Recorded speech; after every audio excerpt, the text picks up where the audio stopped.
Good morning, guys. Happy Wednesday.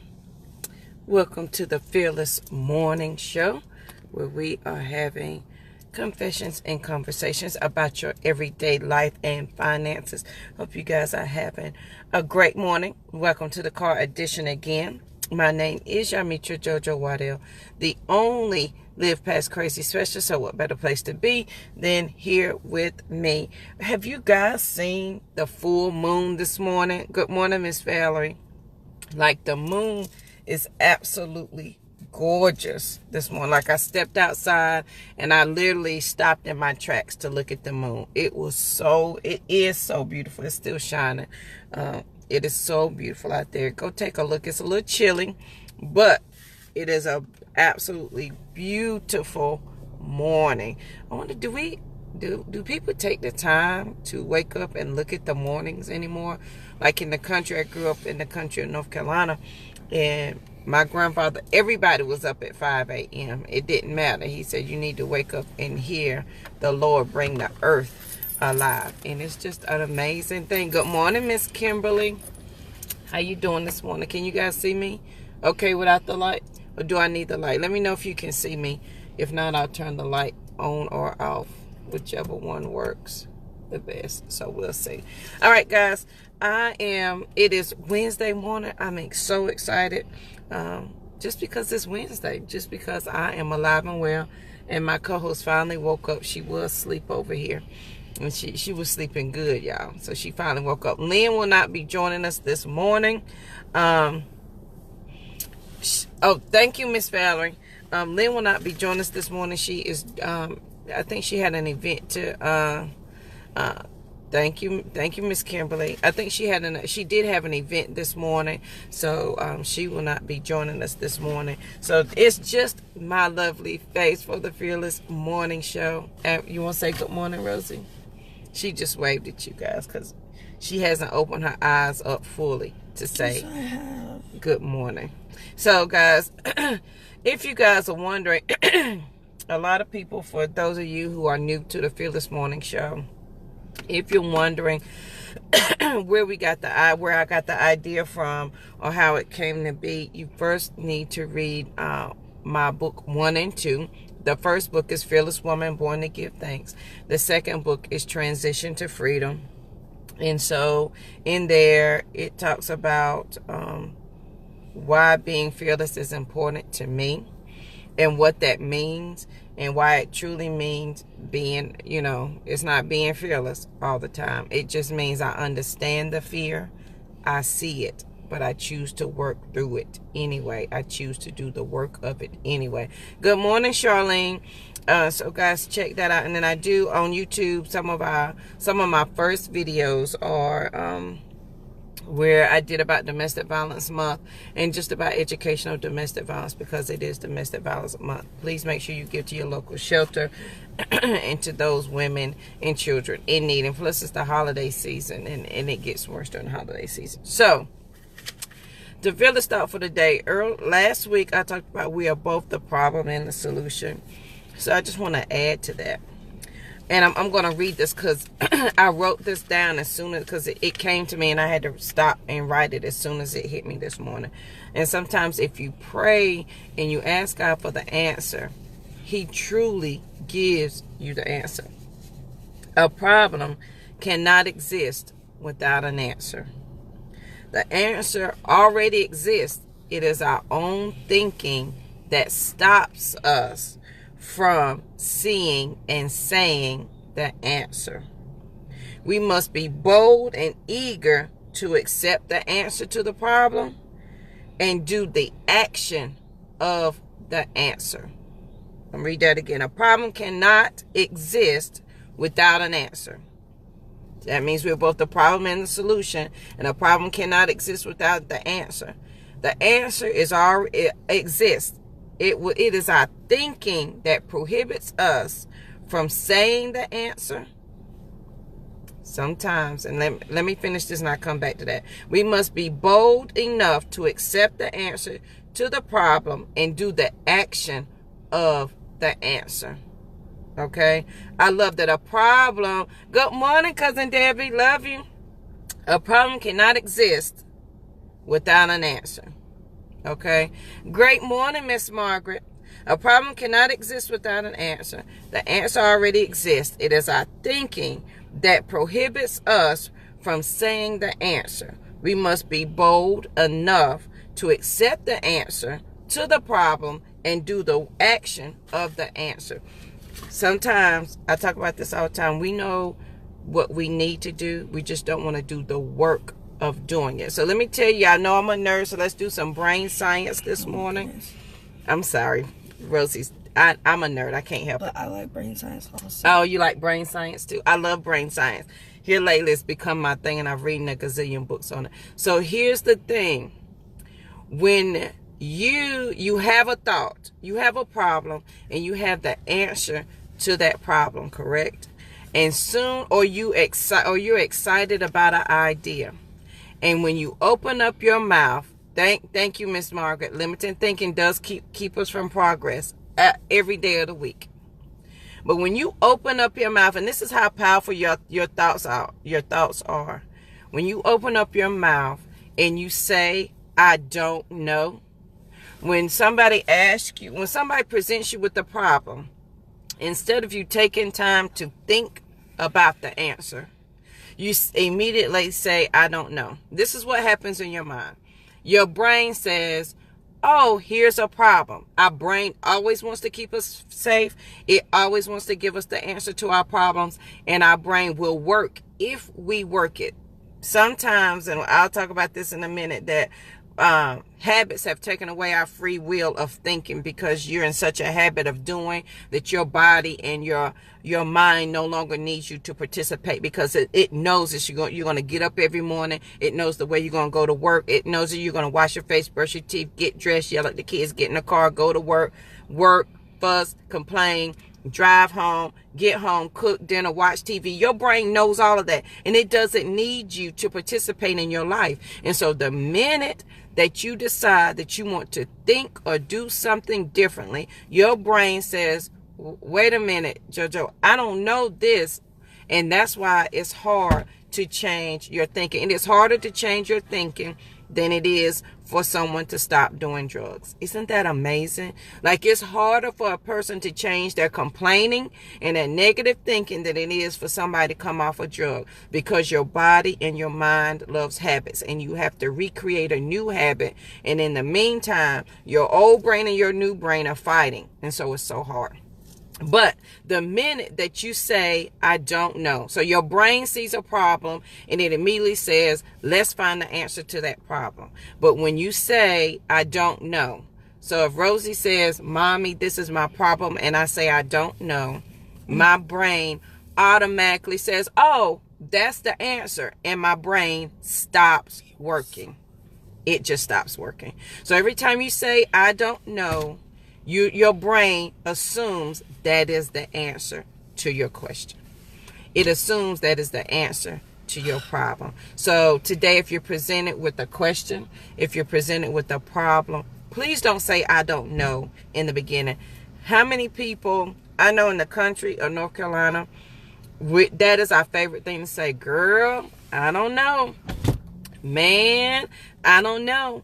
But how much are we cutting off from our life saying we don't know, that we don't open ourselves up to the answer, to figure the answer out? Your brain always wants to keep you safe, but it also will do the work that is required if you allow it to do the work. If you continue to tell yourself, no, you can't have, and complain, and you don't know, your brain, again, it wants to service you. It wants to keep you safe, and it's going to give you everything you ask for. So if you complain continuously, your brain assumes that's what you like and that's what you need, and it will continue to do the routines of things that make you complain.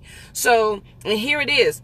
Your brain knows your triggers and your thoughts. So if you get up and you say, Lord, it's cold, I'm sleepy, your brain immediately knows the next thing we're going to do is complain that the floor is cold, the heat is off, I got to pay this high light bill. And so your brain automatically knows your series of thoughts, and it cues them up. So if I say, I'm not gonna, yeah, if y'all missed the story day before yesterday, love you. Have a great day. Be peaceful. I always tell your children to be peaceful because people can bring stuff to them. And as long as your child is peaceful. Thank you, Rosie. It's all in the mind. No, you kiss me. Oh, sorry. As long as your child is peaceful, their peace will be around them. Okay. So, y'all, if y'all watched the video on Monday, then y'all know I was talking about how it was I was trying to force myself to eat chicken and the power of your thoughts and your minds. So, just imagine it, and so as soon as you say you can't do something, your brain automatically cues up everything. So I said, Lord, I don't want to eat this chicken. I would rather have a fruit or a vegetable. My mind immediately queued up everything of my normal thinking. You know you like chicken. You know you love Bojangles. They have the best chicken. They have the best fries. And you can down it with a Pepsi. And so my mind queued up everything that it knew I normally say to that problem. And so when you start to put something different, hey, Georgia, we're eating fruits and vegetables today, and we're not going to eat the chicken, your brain immediately says, wait a minute, that's not our routine. Because our routine is, if we see this thing, if we're presented with this same problem over and over, what you usually do, JoJo, is you give in and you eat this and you do this, and then we know the consequences. But even though your brain and you know the consequences of the problem that you're going to continue to do, your brain gives you, what's the word I want to say? It allows you to accept the consequences freely without the repercussions of your thoughts. Meaning, I can say, hey, JoJo, if you eat the chicken, that fried food, it's going to hurt your voice and hurt your throat, and you're not going to be able to speak well. But then the reasoning part of me, because my brain knows me, is going to say, yeah, but, if you could just eat this chicken a day and 2 days of fruits and vegetables, your brain, your voice is going to be okay. So just imagine how powerful your mind and your thoughts are. If you continuously give your brain a habit of complaining, of saying, I don't know, it's going to assume that's all that you want. And Minister Valerie is our Bible scholar in here. It says, we have not because we ask not, and then we ask amiss. Sometimes when you're asking for things, we have to be mindful of the right intention. But when we're asking for them, are you open to receive the answer? Again, we are both the problem and the solution. And sometimes the answer requires work. It's just that we have to be bold enough, strong enough to do the work of the answer. Does that make sense? If I'm living in crazy, I knew my husband beating me was not right. I knew that. And I knew the answer was to leave. Until I was bold enough to do the work of the answer, to leave. Then I was going to stay in that position. Then I was going to continue to be the problem and not the solution. The answer is always there. A problem cannot exist without an answer. You are the answer. You may know the answer, or there's a way to find the answer. It is simply whether your mindset is going to allow you to receive the answer or think beyond, I don't know. So today, before you say, I don't know, before you think there is no solution to your problem, think about, is the answer really here? And if it is, which it is, are you willing to do the work of the answer? And sometimes that's why we continue to live in crazy. We don't want to do the work of not living in it. Some people would rather, y'all know my quote, we'd rather live in the comfort of crazy than the discipline of freedom. Because it takes discipline to get outside of your crazy. Just like changing your thoughts, it takes discipline. If I've been complaining my whole life, when I wake up tomorrow morning and say I'm not going to complain, my brain is going to say absolutely not. We know when your eyes open up, the first thing you're going to say is, Lord, I got to go to work. And we start complaining. And so your brain cues it up. And so what you have to do is continuously replace those thoughts until you have a new thought pattern. It is going to be hard in the beginning. I will not lie to you. That's why I love quotes. That's why I love mantras. That's why I love sayings. That's why I read a ton of motivational books, inspirational books, because you've got to replace, because we already know what we're thinking and doing now is not working. And Monday's topic was do the opposite of what's not working. So we already know what's not working. And if we're both the problem and the solution, then we have to be bold enough to do the answer of the problem. Be bold enough to do the answer of the problem. Let's apply it to our children. If our children are acting crazy, and I don't like to hear people say to their small kids, you so bad, you think you, I hate to hear people talk to their smaller children like that, because between birth and age of 5, your child has no concept of self. It has no concept of thought process. It is learning. And so it accepts whatever you tell it because it doesn't question it. Their imagination is beyond belief, but they will accept whatever their mother and father tell them. So if you continuously tell me that I'm bad, or I think I'm grown, or you laugh at my antics and there is no correction, then by 5, my habits have been set and they're not going to change. It's going to be harder and harder to change.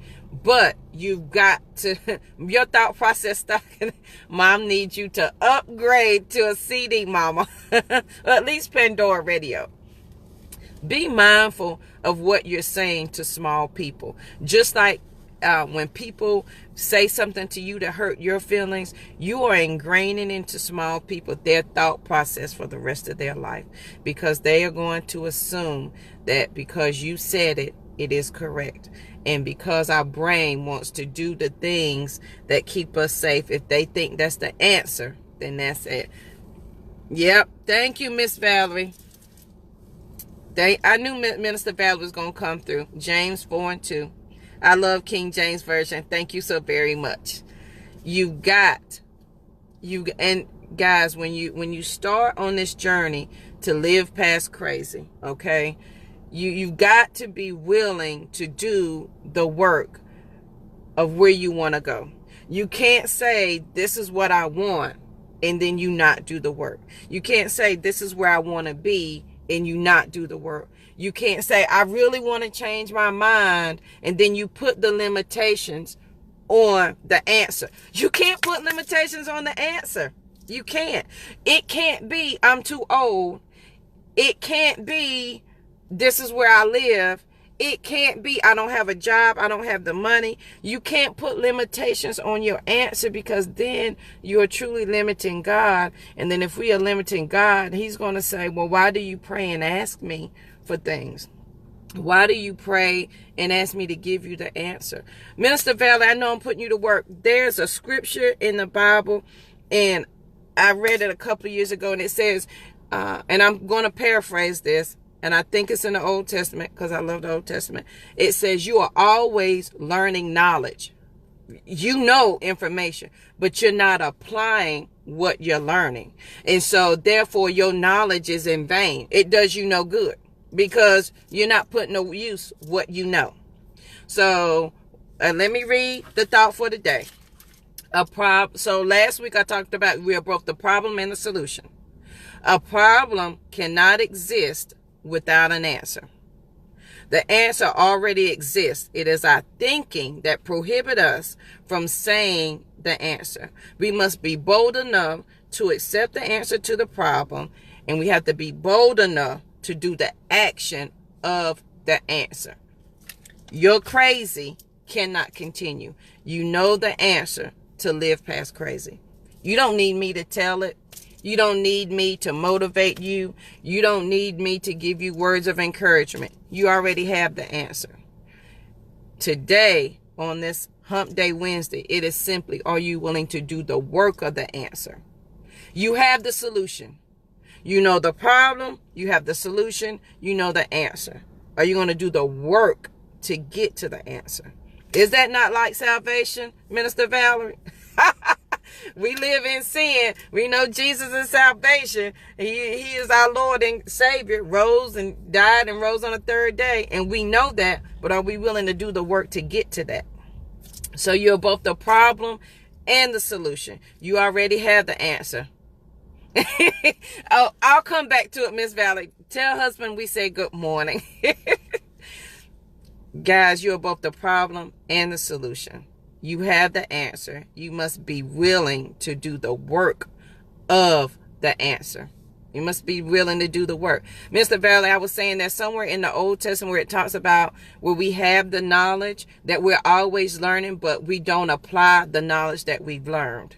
And it may be around the scripture of why do you work for something that doesn't satisfy your soul? That may be in Isaiah. I can't remember. Isaiah is one of my favorite chapters. It may be in there somewhere again, but the Bible says, why do you work for something that doesn't satisfy your soul? Why do you gain knowledge and you don't apply it? Why do you ask me for the answer and I give it to you and then you don't do the work of the answer? So that's the question for the day. You're both the problem and the solution. A problem, and I was just asking Mr. Val if you knew where that was in the Bible, because I read it, but then I'd be like, oh, I can't remember what book it was, what verse it was, what chapter. So it's nice to have a Bible scholar on. A problem cannot exist without an answer. If you leave with nothing else today, if you leave with a problem cannot exist without an answer, think about that in your life today. What problem do you have right now that you're trying to find the answer for? Or you think that there's no answer for it, but really there is an answer. And when my kids present me with problems that they assume that there's no answer, I'll tell them to relax their brain. And that's like, Mom, how do you do that? Stop trying to figure it out. If you just be still, which is, first step to live past crazy, it's going to come to you. But if you're continuously busy, then you can't hear the answer. You can't figure the answer out. It is there. I promise. A problem cannot exist without the answer. The answer already exists. It is our thinking that prohibits us from saying the answer. What is your thinking stopping you from achieving today? And that is for me today too, as well. What is your thinking prohibiting you from getting the answer to today? If your problem is a new job, you know the answer and you know the solution. What are you thinking that's stopping you from it? Do you think you can't get that new job? I promise you can. I used to do Ask JoJo TV Application Wednesday. Go back to my page and there's a gazillion videos as your HR manager that I give you on how to work that out, get you a different job, your resume tips, your interviewing skills, what not to say, what not to do. Go back and check it out. Okay, there is an answer to your solution, to your problem. We're both the problem and the solution. All right, guys, that is it for the Fearless Morning Show. I'm going to read this one more time. And I know you're probably tired of hearing it, but I just thought this was so important. A problem cannot exist without an answer. The answer already exists. It is our thinking that prohibits us from saying the answer. We must be bold enough to accept the answer to the problem and bold enough to do the action of the answer. Come on, y'all. We got to do the work. Got to do the work. And we've got to be ready to do the work. At some point, complaining doesn't work. You can't use your current circumstances for a reason why you can't get to the answer of your problem. It can't be your age. Let's take out all the barriers. So it can't be your age. It can't be your location. It can't be your financial situation. It can't be anybody other than yourself that is prohibiting you from achieving the answer to your problem. It can't be your mama that's stopping you from your answer. It can't be your brother, your sister, your cousin, your husband. It can't be anybody stopping you from your answer. Because at the end of the day, you are both the problem and the solution. If you truly do not like where you are, if you don't like the crazy that you're living in, it is only you that can change that. Here's what I know. And this is Domestic Violence Month. All of my books on sale for $6. You can get them off Amazon. If you put my name in, you will see it. It is book 1 and 2. Fearless Woman, Born to Give Thanks, and Transition of Freedom. So make sure you give to your local shelter. Any toiletry items are extremely welcome, as well as clothes. And new undergarments. Please, new undergarments. So, guys, this is what I knew. I was both the problem and the solution. The problem was my abuser was beating me. And he had no problem with that. He had no problem doing what he needed. He knew his role. He knew he was the abuser and he was supposed to pop me in the mouth, and that's what he did. Some of us are living in crazy. You can't get mad at your crazy because your crazy is doing exactly what it told you it was going to do. Your crazy said, hey, JoJo, I'm going to take your money. I'm going to pop you in the mouth. I'm going to keep you from your family. I'm going to keep you locked up in a room for 8 hours. I'm going to keep your child locked up in a room for 2 years. This is what I'm going to do. So my crazy told me everything it was going to do, right? So then that's my problem. He's beating me every day. If I'm both the problem and the solution, I knew the answer was to leave. I absolutely knew it. I was petrified. I was scared. And I believed him. He said, I'll hunt you down and I won't stop looking for you until I kill you. I believed that. But I had to be bold enough to do the action of the answer. I was scared enough that, and this is what I knew. It came down to two things. Either I was going to die in an abusive relationship, or I was going to die trying to leave an abusive relationship. And I'd rather die trying than die in it and never try and never know. So once I figured out I was the answer, that JoJo leaving was the only way this crazy was going to stop, I did the work of my answer.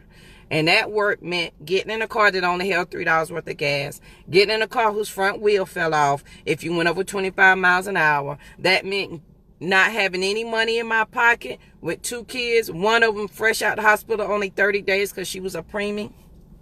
That meant trusting my car and Jesus to take me over 100 miles with $3 worth of gas. That meant going somewhere and asking for help. I had to do the work of the answer. Even when I was scared, even when I thought I didn't know the answer, I still had to continue to do the work of the answer. Because I was the answer. I was both the problem and the solution. A problem cannot exist without an answer.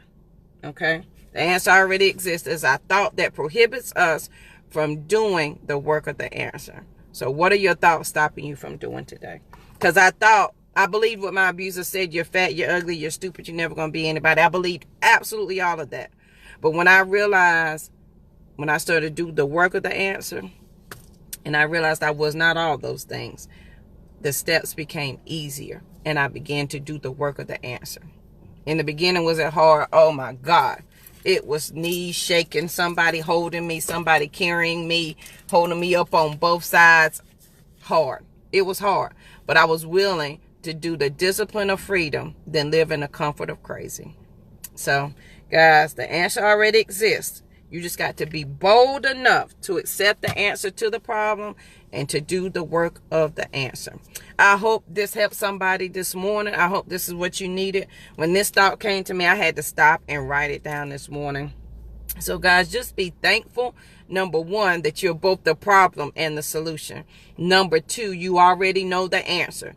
Today, don't say I don't know, because as soon as you say I don't know, you stop your mind from giving you the answer that you need. So today, let's practice not saying I don't know. Let's practice not complaining today. Let's practice just being thankful and grateful. And I promise, the very thing that you may be struggling with, the answer is there. You just got to be willing to do the work of the answer. Please make sure you share the video.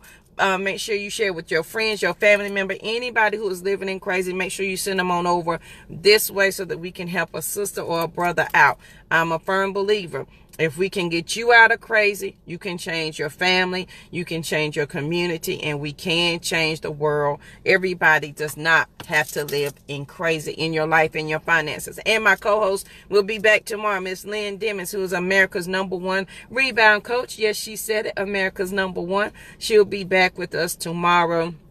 She had an event early this morning. But please make sure you share the video. If your friends and family do not have Facebook, we do have a YouTube channel so that they can go over there and catch all of our shows. I haven't loaded this week's show. So if you give me to this weekend, I promise I will be there. If you're going to be in North Carolina, I will be at People's Temple, Bishop Eddie Johnson's church on Saturday at 4. I will have books for sale. I will be signing books as well. So guys, if you want to come over there. And Minister Valerie posted her link yesterday. She has an event coming up in January, Esther's Purpose. Is that correct, Miss Minister Valerie?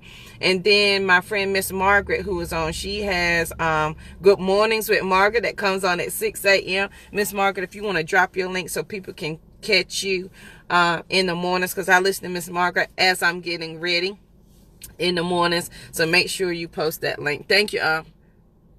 Amen, Charlene. You got the solution to your problem. A to the man, girl. We know the answer. We just got to do the work. And y'all know me. I'm your personal cheerleader. So, hey, you know, I'm right here with you, cheering you on. I will have some more webinars and things coming up for the next year, at the end of this year and for next year. So, guys, make sure you check out for that. Make sure you get on my mailing list. It's bafearless.com, www.ba, the letter A, fearless.com. And make sure you join the mailing list so that I can make sure you get all the information that you need to join me on this journey. Well, I hope you guys have enjoyed the show. I hope you have an amazing Wednesday. It has been my pleasure. I'm going to give the topic one more time, because y'all, this topic to me, when I tell y'all I'm about to type this up and put it in my house somewhere, y'all know me, Queen of Quotes, it's about to be sticking somewhere. We're both the problem and the solution. A problem cannot exist without an answer. The answer already exists. It is our thinking that prohibits us from saying the answer. We must be bold enough to accept the answer to the problem, and we must be bold enough to do the action of the answer. Y'all, and here's the thing, if you're scared, hey, I've been there. I've been scared. I've been petrified to do the work of the answer. But you also have to remember whose we are. And what did he say, Minister Valerie? That we can do all things, right?